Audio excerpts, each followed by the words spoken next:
Mengapa yang kita mau pelajari adalah hak dan kewajiban suami istri? Karena jawabannya kalau saudara dan saya sebagai suami dan istri tetapi tidak tahu hak dan kewajiban kita, maaf, maka isi pernikahan kita cuma masalah seks, masalah cari uang, masalah ngurus anak. Saya ulangi lagi, kalau saudara dan saya sebagai suami istri tidak pernah tahu hak dan kewajiban kita, maka dalam pernikahan kita cuma urusan seks, urusan cari uang, urusan membesarkan anak. Padahal tugas suami istri, hak dan kewajibannya lebih besar daripada 3 urusan tadi. Kenapa? Dengarkan, saya memberikan penegasan ini. Saudara, ketika suami istri itu diciptakan oleh Bapa di surga pertama kali sebagai lembaga atau institusi yang pertama kali dibuat oleh Bapa di surga, bayangkan, Papa belum membentuk negara, belum. Papa belum membentuk pemerintahan politik, belum. Papa belum membentuk struktur ekonomi, struktur kehidupan masyarakat, belum. Itu semua diatur dalam 5 kitab Musa, Kejadian sampai Ulangan. Tapi yang pertama kali dia bentuk adalah lembaga keluarga. Dan tugas lembaga keluarga ini bukan cuma untuk keluarga kita sendiri. Tolong catat, tugas utama dan panggilan kita untuk menikah itu untuk memberi rasa aman buat dunia. Jadi setiap pernikahan yang ada di muka bumi ini, itu tugas utamanya untuk menjaga keamanan, kestabilan, kedamaian dunia. Mungkin saudara berkata, jangan-jangan Pak Daniel berkelebihan. Tidak, itu fakta.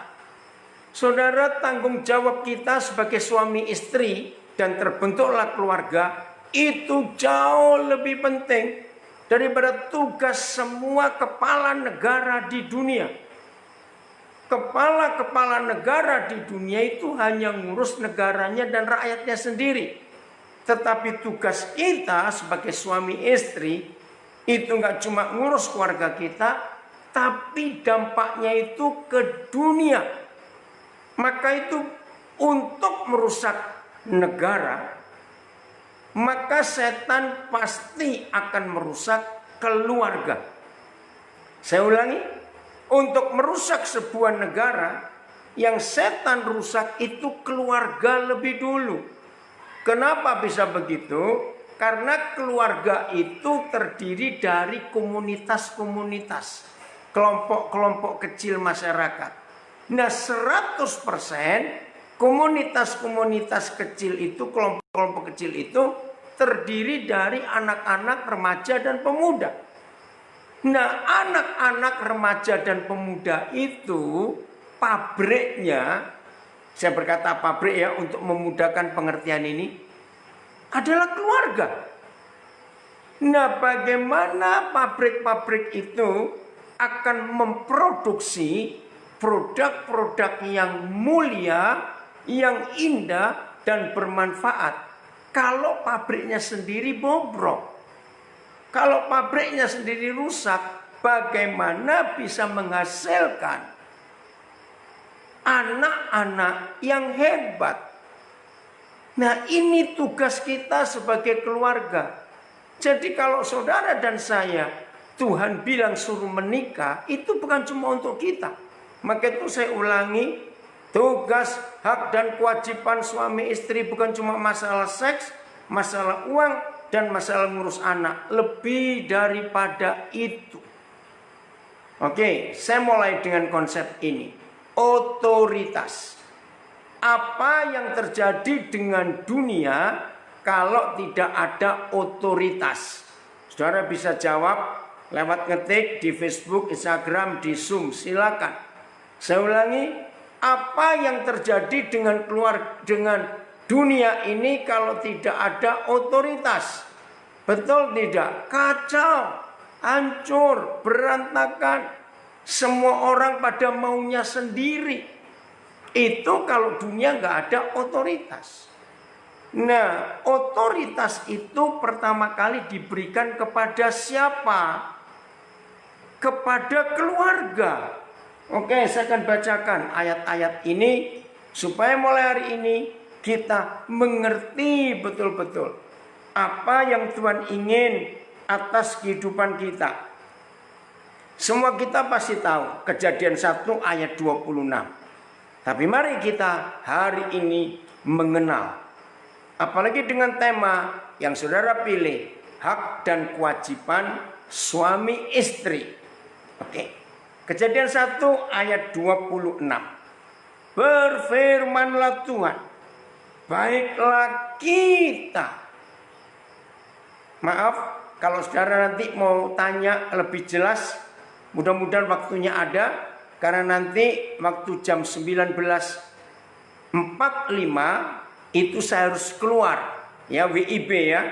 Karena di Papua sudah jam 9.45, saya jam 8.20 WIB saya ada talk show di radio live.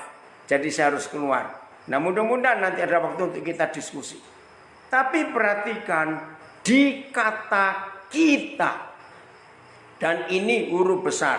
Saya ulangi Kejadian 1:26. Baiklah kita menjadikan manusia menurut gambar dan rupa kita, supaya manusia itu berkuasa. Stop dulu. Berfirmanlah Tuhan. Jangan bingung. Tuhan tetap satu, tidak bisa diganggu-gugat. Tapi dari satu itu dia menyatakan diri kita. Dan ini huruf besar. Siapa kalau begitu? Apakah Tuhan banyak? Tidak. Maka itu Tuhan kita memberi hukum. Dua orang yang dipersatukan lalu jadi satu orang, satu pribadi. Siapa itu? Suami istri. Maka itu dia berfirman, maka kamu bukan lagi dua, tapi satu. Sehingga kalau ada suami istri sedang berdua saja, tidak ada orang yang ketiga, entah anak-anak atau mertua atau orang tua atau teman, pokoknya berdua saja. Saudara perhatikan, apa kata ganti orang yang dipakai oleh suami istri yang sedang berdua itu saja? Kita. Jadi kata kita di ayat 26 jangan diperdebatkan, jangan dipersoalkan. Bahwa di surga itu ada papa mama. Kita, baiklah kita menjadikan manusia yang serupa dan segambar dengan kita. Jadi kita ini papa mama. Bukan Tuhan dua, tidak. Tetap satu. Maka itu laki-laki dan perempuan begitu disahkan jadi suami istri, maka disebut mereka itu dua tetapi satu. Nah, terus pelan-pelan ya, jangan panik dulu, jangan saudara bingung dulu ya, di benak saudara yang terlalu lama mengerti konsep Tuhan itu satu, betul, tidak salah. Tapi ini papa mama, saya buktikan. Ayat yang ke-27 Kejadian 1. Maka Tuhan menciptakan manusia itu menurut gambarnya, menurut gambar Tuhan diciptakannya dia. Tunggal satu. Tapi titik koma. Coba saudara lihat Alkitab saudara. Tolong yang ikuti Zoom juga, ngikuti Facebook, Instagram, buka Alkitab saudara, ya, supaya saudara nggak cuma ngelihat saya, maaf ini yang di Zoom, lihat Alkitab saudara. Diciptakannya dia. Ayat 27, saudara perhatikan itu, ya. Setelah dia titik koma, laki-laki dan perempuan. Nah, jadi walaupun jamak laki-laki dan perempuan, ternyata di mata Tuhan itu tunggal, Dia. Oke, kalau teologi berkata Tuhan itu laki-laki, maka itu Bapa kami di dalam surga, betul. Tapi kalau dia laki-laki saja, ini saya nggak berkata jenis kelamin atau gender, tidak ya, tapi bicara kepribadian. Maaf, kalau teologi ngotot bahwa Tuhan itu laki-laki karena Bapa kami di dalam surga, oke, itu betul. Tapi pertanyaannya, ketika Tuhan menciptakan manusia laki-laki dan perempuan menurut gambar dan rupa Dia, laki-laki dan perempuan diciptakannya Dia, bukan mereka, menurut gambar Tuhan. Saya tanya, kalau saudara tetap ngotot Tuhan itu laki-laki karena Bapa kami dalam surga, lalu yang perempuan ini gambarnya siapa? Ngerti nggak pertanyaan ini, saudara? Padahal Kejadian 1:27 jelas. Diciptakannya Dia tunggal. Laki-laki dan perempuan diciptakannya Dia menurut gambarnya. Nah, dari sini jelas. Kalau Tuhan hanya laki-laki saja, maka kasihan yang perempuan, gambar siapa? Oh, terpujilah Bapa di surga. Jadi begini, kembali ke ayat 26, kita itu ternyata di surga ada papa mama. Nah, untuk menggambarkan papa di dunia, Dia jadikan laki-laki. Untuk menggambarkan mama yang ada di surga supaya ada di dunia, maka Tuhan menjadikan perempuan. Nah, laki-laki tidak akan boleh bisa disebut papa dan mama kalau mereka tidak dinikahkan. Betul ya? Maka itu ayat 28. Saudara perhatikan. Jadi urutnya Kejadian 1:26 kita. Ayat 27, laki-laki dan perempuan dijadikannya Dia menurut gambar dan rupanya. Berarti rupa Tuhan kita itu papa dan mama. Maka itu ada laki dan perempuan. Sudah, ayat 28. Saya ulangi lagi, masih Kejadian 1. Kalau laki dan perempuan saja nggak bisa disebut papa mama. Kapan laki-laki dan perempuan disebut papa mama? Waktu dinikahkan. Nah, ayat 28. Saudara perhatikan. Kiranya Roh Kudus menolong kita hari ini untuk mengerti rahasia yang luar biasa ini. Ayat 28. Ya, jadi urutnya 26, 27, 28. Berfirmanlah Tuhan. Ya, ini luar biasa. Maaf. Ayat 28. Saya salah baca sebentar. Ya. Maaf, saya salah. Tuhan memberkati mereka. Maka itu sampai hari ini di dalam gereja, kata pernikahan harus ada kata pemberkatan.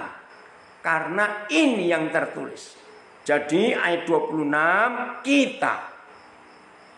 mari kita jadikan manusia menurut gambar dan rupa kita supaya mereka berkuasa.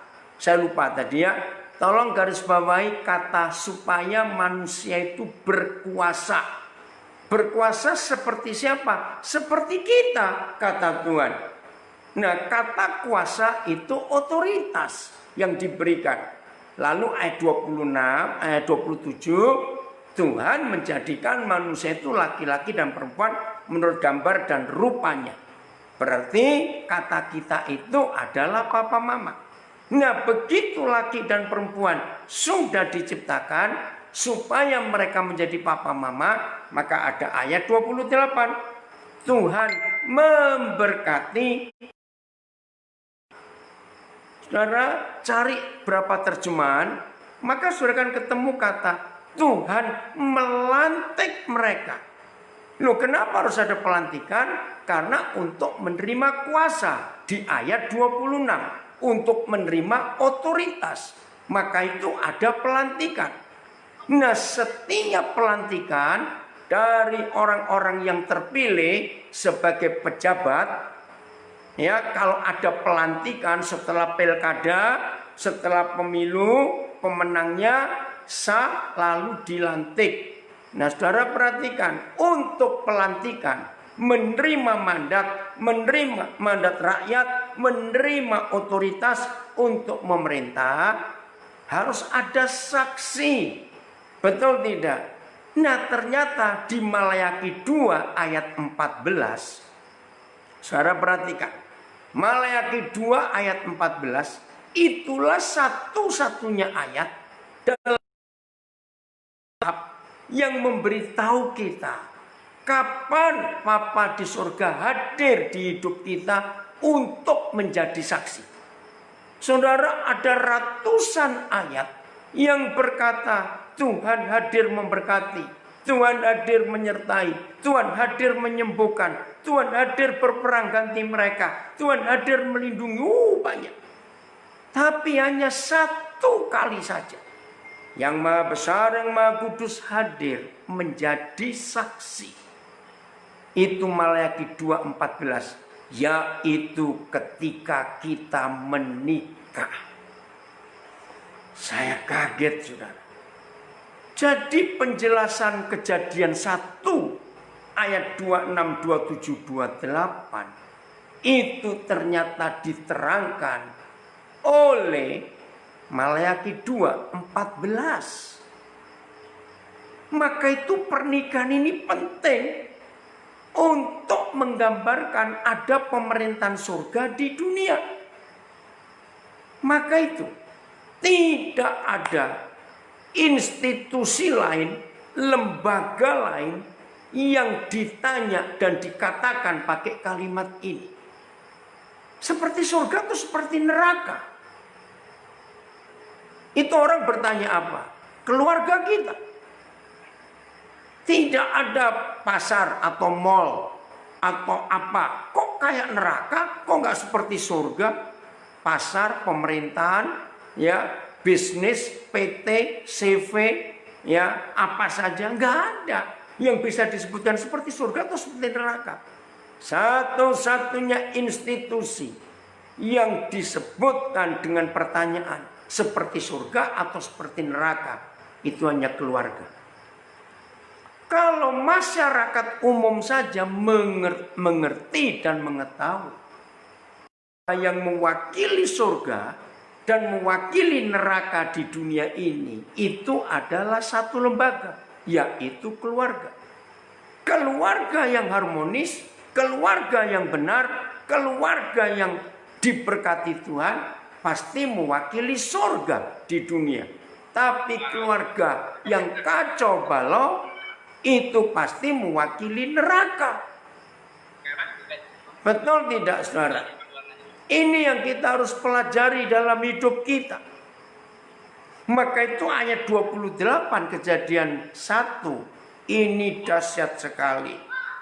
Dan Tuhan memberkati mereka, Tuhan melantik mereka. Untuk apa? Ini maka itu mereka dilantik untuk menerima otoritas, dan saksinya adalah Tuhan. Setelah pelantikan sah jadi suami istri, baru urutan kedua lalu Tuhan berfirman kepada suami istri yang pertama di dunia ini. Dan selanjutnya firman itu sama untuk semua pernikahan suami istri di dunia. Apa perintahnya? Apa firmannya? Beranak cuculah. Saya ulangi. Setelah Tuhan melantik mereka, maka Tuhan mengizinkan mereka untuk punya anak dan punya cucu. Tolong perhatikan. Nah, dari hal pertama yang tertulis di kitab suci kita di pasal pertama, urutan ini dihancurkan dan dirusak oleh iblis. Bagaimana cara iblis merusak? Peraturan surga harus sah. Jadi suami istri lebih dulu sah. Pelantikan, pemberkatan. Maka itu dalam bahasa gereja selalu ada 3 kata ini untuk menikah: peneguhan, pemberkatan, nikah kudus. Jadi teguhkan, diberkati, dan kudus. Harus. Tolong perhatikan adik-adik, anak-anak. Tolong ya papa mama, sampaikan kepada anak-anak kita. Jangan dibalik. Jadi papa mama dulu, baru jadi suami istri. Itu pintu neraka yang terbuka untuk keluarga. Izinkan saya mengatakan kalimat ini, saudara. 100% pernikahan walaupun di gereja, kalau ada seks lebih dulu, sebelum disahkan menjadi suami istri, maka rumah tangga itu walaupun keluarga pendeta, maafkan saya, neraka di keluarga itu. Karena hukum ini kita langgar. Adik-adikku, anak-anakku, dengar ya, dengar. Jangan ada seks sebelum pemberkatan. Tolong, jangan ada seks. Ya, ini perkara penting. Maka itu saya ulangi kejadian 1:26. Papa punya rencana. Dunia harus punya otoritas. Baiklah kita yang serupa dan segambar dengan kita. Supaya manusia itu berkuasa seperti kita. Wih, ini luar biasa. Jadi papa sejak awal, sebelum manusia ada, dia sudah punya konsep bahwa manusia itu harus seperti Tuhan yang punya otoritas, yang punya kuasa, Nah, untuk punya otoritas dan punya kuasa, maka manusia harus mewakili Tuhan yang adalah kita. 2 pribadi disatukan. Itulah papa mama. Maka itu ayat 27 dia berfirman, manusia itu dijadikan serupa dan segambar dengan dia, yaitu laki-laki dan perempuan. Jadi kata kita adalah papa mama. Untuk mewujudkan papa, dia jadikan laki-laki. Untuk mewujudkan mama, dia jadikan perempuan. Maka laki perempuan disahkan, dilantik, diberkati untuk jadi suami istri, baru jadi papa mama. Tolong urutan ini jangan dibalik. Lalu di mana ayatnya yang memberitahu Tuhan itu mama? Ulangan 32 ayat 18. Ya, Ulangan 32 ayat 18. Begini kata Papa kita, gunung batu. Nah, Musa itu kalau memanggil Tuhan itu ada gunung batu, batu karang, dan banyak lagi istilah lain. Gunung batu yang memperanakan engkau telah kau lalaikan. Nah, kalau Tuhan itu memperanakkan, gak usah ragu-ragu, dia itu mama. Belum selesai Musanya ini. Dan telah kau lupakan. Siapa yang kita lupakan? Tuhan yang melahirkan engkau. Wih, luar biasa. Jadi kalau Tuhan itu memperanakkan dan melahirkan, jelas dia mama. Ini luar biasa. Nah, surga yang diwakili oleh keluarga itu harus dimulai dengan papa mama yang harmonis. Untuk membuat papa mama selalu harmonis, cuma satu caranya. Apa? Selalu, terus mengampuni. Enggak ada yang lain. Papa mama, kalau dalam pernikahan kita yang pasti sering ada masalah, ketidakcocokan, gesekan, itu pasti. Maka itu adik-adikku, anak-anak muda, ya papa mama beritahu anak-anak. Menikah itu nggak akan bisa ketemu yang cocok. Saya kumpulkan semua ayat dalam Alkitab. Kalau sampai ada orang yang mau menikah, maksa cari yang cocok. Ini kesimpulan saya dari semua ayat di Alkitab tentang pernikahan. Maka Alkitab akan berkata, menikahlah dengan mayat, baru Anda ketemu yang cocok.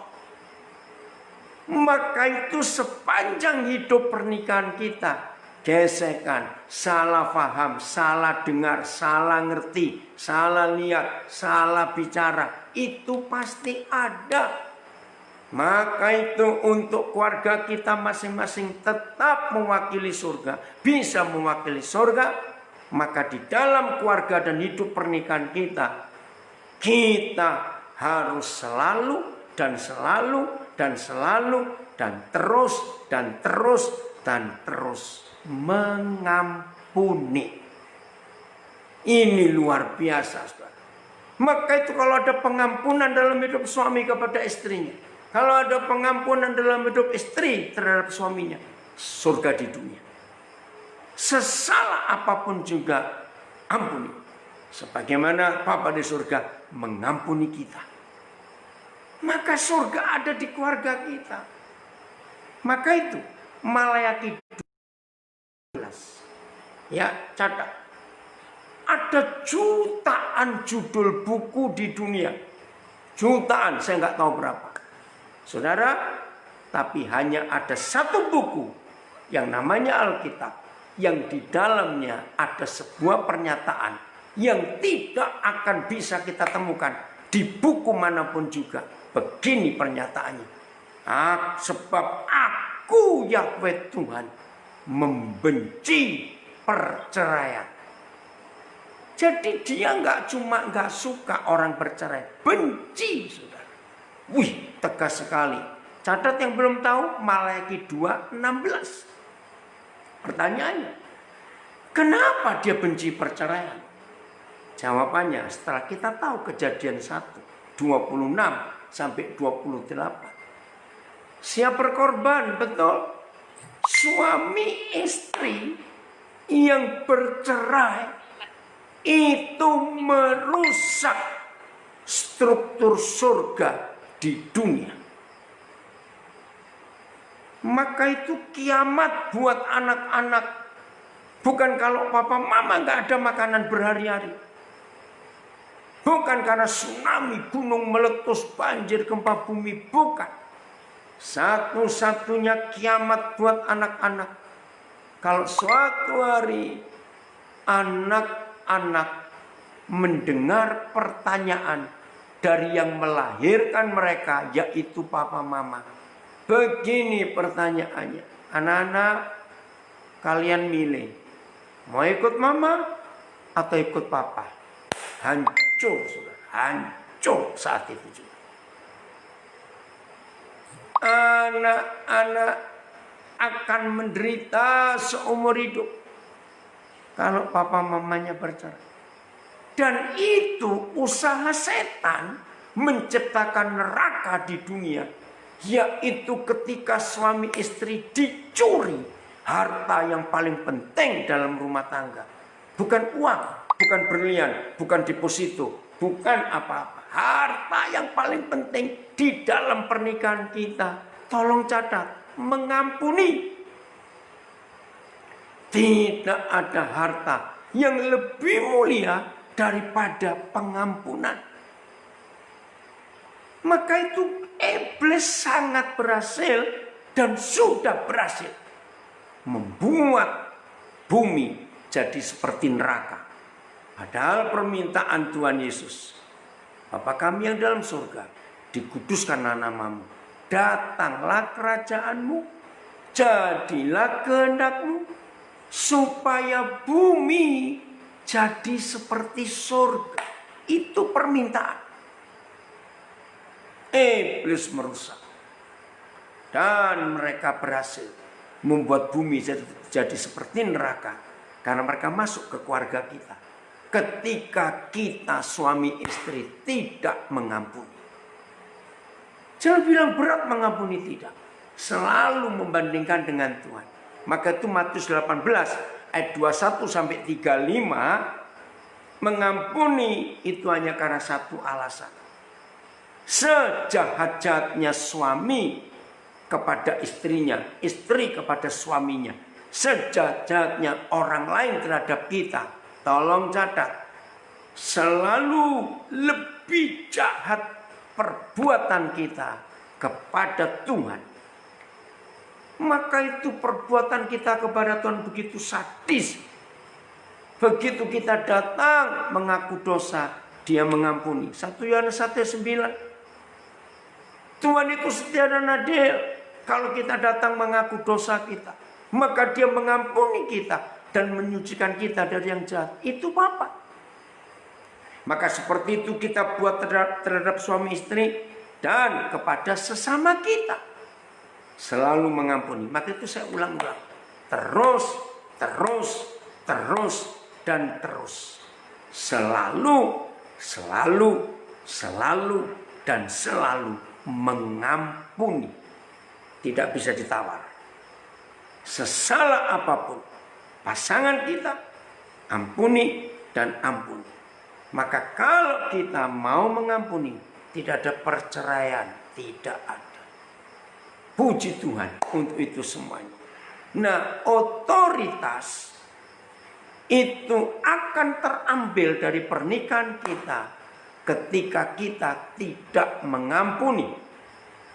Saya ulangi, otoritas akan hancur dari keluarga kita ketika kita tidak mengampuni. Maka itu saudara penting dan mutlak untuk mengampuni itu. Oh, puji Tuhan. Terima kasih Bapak. Oke ya. Jadi kita semuanya tahu apa yang terjadi kalau dalam hidup di dunia gak ada otoritas. Kacau. Wih, berantakan. Lihat alam semesta ini. Planet-planet dan triliunan bintang, triliun di ruang angkasa itu. Ada triliunan planet. Wih, nggak tahu. Tapi mereka nggak pernah tabrakan. Karena mereka ada yang memegang, ada otoritas yang mereka taati. Nah, sekarang kita cari.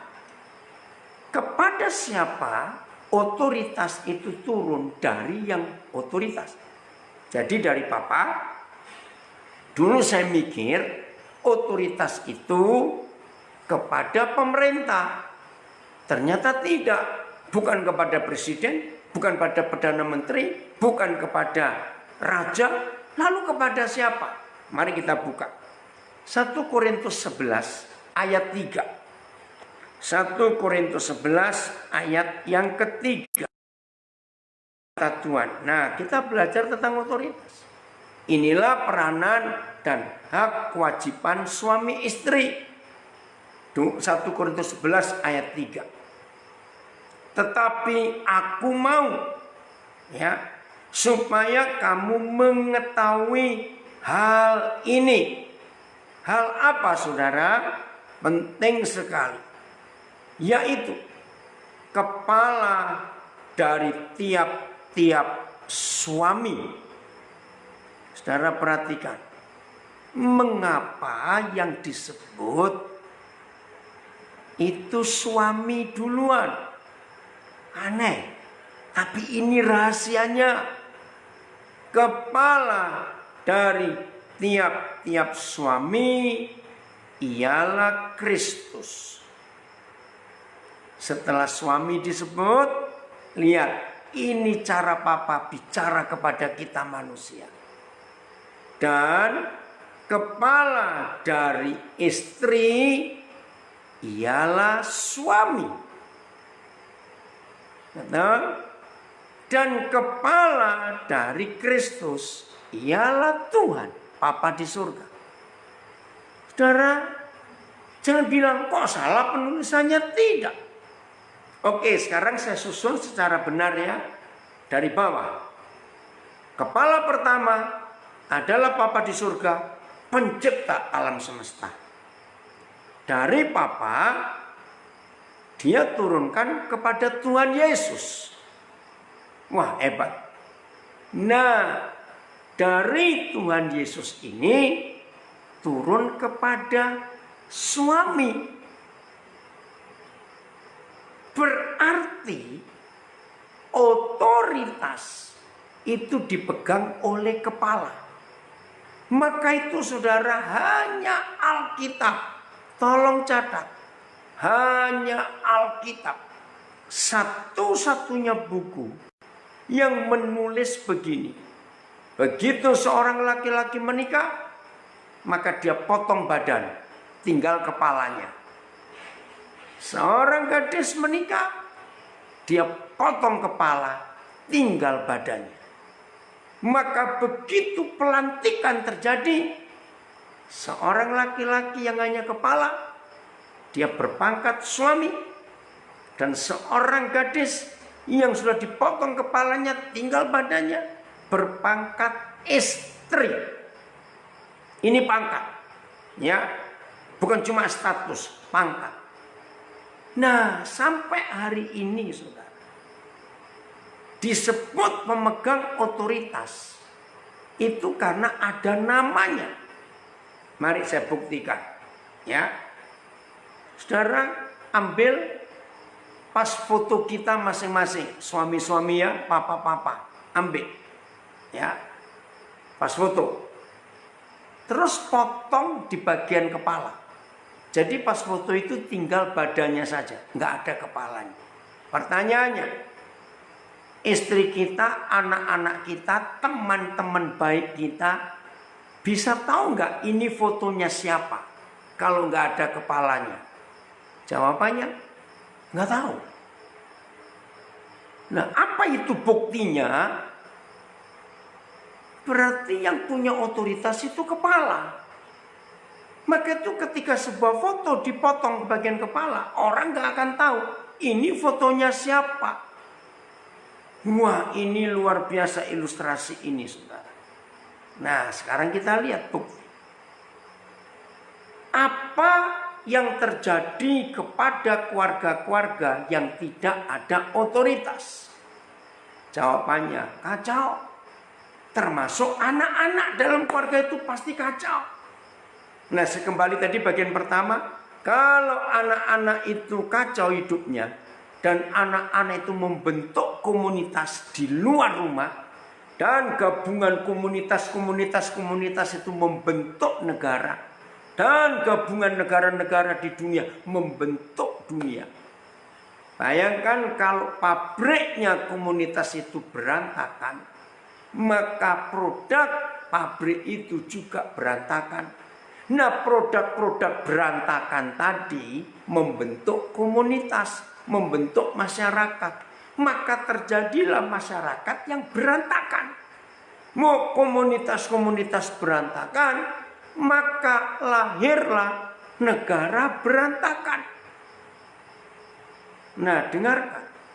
Berarti setan sudah berhasil menciptakan komunitas yang kacau balau, amburadul, dan berantakan.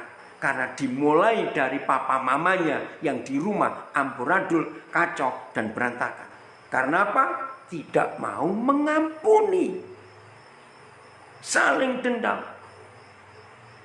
Ayolah saudara. Dan bukti yang berikut. Tolong jawab saya. Ya, mau nulis silakan. Dalam hati saya percaya.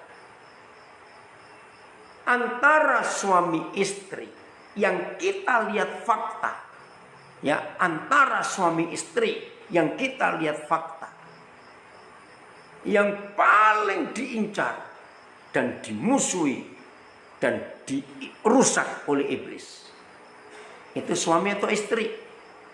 Jawabannya suami. Mengapa suami yang diincar oleh iblis? Karena suami ini kepala dan pemegang otoritas. Saya nggak tahu saudara ngikuti viral nggak dari kemarin sampai hari ini. Dan saya ikut ngisi petisinya. Ternyata ada seorang jenderal, aduh saya lupa siapa namanya. Kemarin membuat petisi minta rakyat membuat undang-undang, minta kepada MPR DPR. Presiden Joko Widodo diminta untuk bisa pegang periode ketiga. Waktu saya baca petisi itu, saya langsung isi setuju. Karena ini orang hebat. Saudara, itu dia. Ketika Tuhan memilih seorang kepala negara yang luar biasa ini, negara kita lihat. Dibanding Korea, Singapura, Indonesia masih cukup baik keadaan ekonominya. Karena kepalanya. Maka itu keluarga-keluarga akan baik kalau kepalanya baik. Jadi lihat hierarki 1 Korintus 11 ayat yang ketiga. Ya. Jadi 1 Korintus 11 ayat yang ketiga jelas sekali. Urutannya adalah suami dulu disebut, baru istri, baru Kristus, baru Bapa di surga. Maka itu peranan suami istri mutlak tahu hak dan kewajibannya. Ya sayang waktu, saudara bisa melihat di Efesus pasal 5 ayat 22 sampai 33. Ya, nanti saudara baca. Ya, Efesus 5 22 sampai 23. Itu pasal yang paling jelas tentang hak dan kewajiban suami istri. Izinkan saya berkata ini, Tuhan tolong supaya nggak ada yang tersinggung. Tapi ini penting. Mengapa iblis selalu mengincar suami? Kita sudah ketemu jawabannya, karena suami pemegang otoritas. Maaf. Nah, bagaimana cara iblis merusak otoritas? Maaf, lewat istrinya yang adalah tubuhnya. Bagaimana cara otoritas dirusak oleh istrinya? Maaf. Saya ulangi lagi. Tidak ada buku selain Alkitab yang memberitahu begitu laki perempuan itu menikah, maka cuma ada satu kepala dan satu tubuh. Kalau cuma ada satu kepala dan satu tubuh, berarti cuma ada satu otak dan satu perut. Tolong catat. Kenapa saya harus berkata ini? Ini hak dan kewajiban. Rumah tangga akan hancur berantakan kalau ada dua otak di rumah tangga itu. Berarti ada dua kepala. Juga rumah tangga akan kacau dan rusak kalau ada dua perut di dalam rumah tangga itu. Ngerti nggak? Maafkan. Jadi pria-pria yang sudah jadi suami, kita ini nggak punya perut sendiri.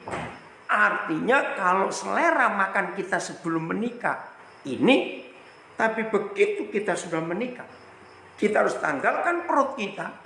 Pakai selera makan perut istri kita. Karena kita nggak punya perut lagi. Tapi sebaliknya, maaf ini saya meminta maaf. Semua istri di dunia itu nggak ada otaknya. Maaf ya, jangan marah. Maka itu kalau dua orang di dalam keluarga, yaitu suami istri, ngotot otaknya dua, maka istilah saya itu keluarga otak-otak. Pasti hancur. Ini hak dan kewajiban suami istri. Ayo masing-masing kita tahu peranan kita. Ayo masing-masing kita tahu hak dan kewajiban kita. Suami pengambil keputusan. Istri boleh usul, tubuh boleh usul. Tetapi tetap keputusan ada di otak. Tolong perhatikan ini. Ya. Dahsyat sekali. Sekarang saya akan masuk pada hak dan kewajiban suami istri tentang seks, tentang tempat tidur. Tuhan mengaturnya luar biasa. Oke. Mari kita buka 1 Korintus 7. Ya, 1 Korintus 7 ayat 3 sampai 5. 1 Korintus 7 ayat 3 sampai 5. Ini penting sekali kita belajar. Hendaklah suami disebut duluan. Hendaklah suami memenuhi kewajibannya. Nah, inilah hak dan kewajiban suami istri tentang tempat tidur, tentang seks. Saya baca lagi ayat 3 1 Korintus 7. Hendaklah suami memenuhi kewajibannya terhadap istrinya. Demikian pula istri harus memenuhi kewajibannya terhadap suaminya. Nah, di ayat 3 ini kewajiban yang meluas. Ngatur rumah, ngatur keuangan, ya, merubah suasana rumah, mengganti posisi meja, kursi, tempat tidur, almari, macam-macam. Ya, masing-masing kewajiban ada. Pembagian tugas di rumah, maka itu suami-suami jangan malas-malas. Suami malas membuat anak-anak jadi tidak respect kepada papanya. Tolong catat. Papa malas, anak-anak gak akan respect kepada papanya. Ayat 4. Nah, ini mulai tempat tidur, ya. Termasuk ayat 3 sebetulnya, cuma lebih jelas di ayat 4. Istri. Nah, saudara tolong perhatikan cara penulisan. Ini menarik. Ayat 3 yang disebut suami dulu. Tapi ayat 4 yang disebut istri dulu. Loh, kok bisa beda? Nanti saya jelaskan. Papa kita itu teliti sekali. Dan kita bersyukur untuk itu. Ayat 4. Istri tidak berkuasa atas tubuhnya sendiri. Tetapi suami yang memiliki dan menguasai tubuh istrinya. Jelas seks ini. Kalimat berikut masih ayat 4. Demikian pula suami tidak berkuasa atas tubuhnya sendiri. Tetapi siapa? Istrinya yang berkuasa atas tubuh suaminya. Dahsyat. Saya percepat supaya nanti ada waktu untuk tanya jawab. Saudara begini. Dalam naluri seks jelas beda antara suami dan istri. Jelas beda. Oke? Nah, di sini kita tahu. Anak-anak muda, kau dengar perbedaannya. Setelah kita menikah, ternyata keinginan melakukan hubungan seks itu nggak pernah barengan. Selalu selit. Misalnya, hari ini suami siap, tapi istri tidak siap.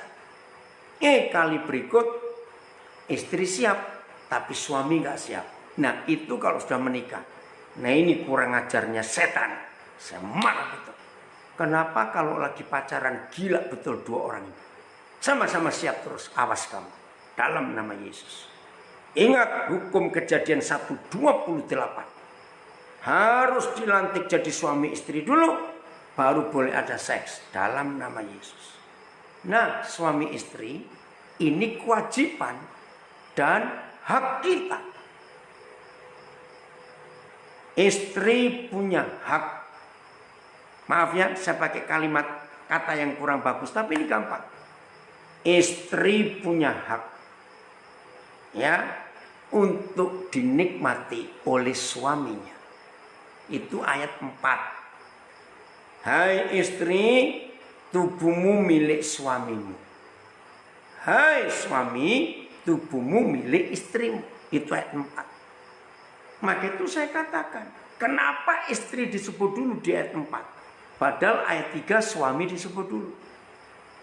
Masalahnya, di dalam pernikahan, tolong jujur yang sudah ngikuti di rumah, apalagi menikah sudah di atas 10 tahun. Maaf ya saudara, maaf para istri, saya jangan dikeroyok ya setelah ini. ternyata dalam masalah tempat tidur, istri lebih banyak menghukum suaminya. Tolong cerna baik-baik kalimat saya. Ternyata dalam masalah tempat tidur, istri lebih banyak dan lebih sering menghukum suaminya. Di sini saya belajar, saudara, penyebab perselingkuhan suami gara-gara ini. Tolong. Maka itu Tuhan ngatur. Jadi begini ya suami istri. Siapapun yang tidak siap, siapapun, entah suami atau istri, ingat hukum surga, hak dan kewajiban. Hak suami dan hak istri sama, maaf, untuk bisa menikmati tubuh pasangannya. Maaf sebagai kata ini. Kewajiban suami dan kewajiban istri sama untuk memenuhi tugasnya terhadap pasangannya. Jelas ya, hak dan kewajiban. Nah, kalau ada yang nggak setuju, jangan salahkan saya. Ini yang milih panitia kapal pasangan suami istri dari Gereja Bethesda Bandung. Ya, jadi saya ngikuti. Maka itu begini. Ketika suatu hari suami siap, tapi istri tidak, mungkin moodnya lagi nggak baik, atau karena keadaan apalah, terserah. Nah, istri tidak boleh berkata kepada suamimu dengan kata-kata begini. Ini yang banyak terjadi. Udah jangan banyak tanya, pokoknya nggak mau. Awas. Suami istri tidak boleh mengatakan kalimat itu kepada pasangannya. Masalah hak dan kewajiban tempat tidur ini. Kalau ada yang satu siap, yang satu tidak siap, maka yang tidak siap harus jujur, terbuka kepada pasangannya. Kenapa aku nggak siap hari ini? Jujur, tidak boleh nutup-nutupi. Begitu yang siap itu tahu, oh itu alasanmu nggak siap. Nah, yang siap itu menolong supaya yang nggak siap bisa siap hari itu. Wah, ini hukum luar biasa. Maka itu hasilnya, kalau suami istri seperti ini, surga di bumi. Tapi kalau suami istri ngotot, tidak, itu buku milikku. Maaf, di situ perselingkuhan terjadi. Ya udah, biasanya suami-suami yang nggak banyak ngomong, 3 kali diminta nggak mau, ya udah, diem-diem aja dia. Maaf ya saudara, maka itu kenal. Ayat 5, masih 1 Korintus 7.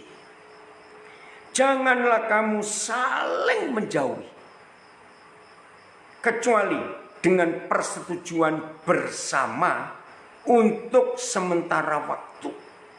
Saudara tolong keluarkan kata persetujuan bersama. Ini keren. Suami istri dalam segala hal. Didik anak contohnya. Jangan buat anak-anak bingung begini. Loh, ma, katanya papa boleh, kok mama nggak boleh? Nah, pusing anak-anak. Itu berarti membuat anak-anak rusak image-nya tentang papa mama yang gak harmonis. Begitu mula, suatu kali anak bilang, Pak, kata mama boleh, kenapa papa gak boleh? Hancur. Masalah pengeluaran uang, jumlahnya harus tahu. Banyak hal. Persetujuan bersama. Apa-apa diputuskan bersama. Apalagi mas. Itu saya baca lagi ayat 5. Janganlah kamu saling menjauhi kecuali dengan persetujuan bersama untuk sementara waktu. Jadi nggak boleh terus-terusan, sementara waktu. Supaya kamu mendapat kesempatan untuk berdoa. Ini penting. Maka itu kalau suami istri nggak saling beres, suami istri yang sedang saling jengkel itu nggak bisa doa bareng loh saudara. Betul nggak? Nggak bisa doa bareng. Jengkel. Ya, supaya kamu mendapat kesempatan untuk berdoa. Sesudah itu, sesudah sementara waktu tadi, setelah MOU-nya disepakati, lalu ada akhirnya. Nah, setelah itu hendaklah kamu kembali hidup bersama-sama. Nikmati lagi tubuh masing-masing. Maaf saya berkata. Lihat kalimat terakhir. Ini loh yang bahaya. Ya, Mas ayat 5. Supaya. Saudara. Ini sumber neraka. Supaya. Apa?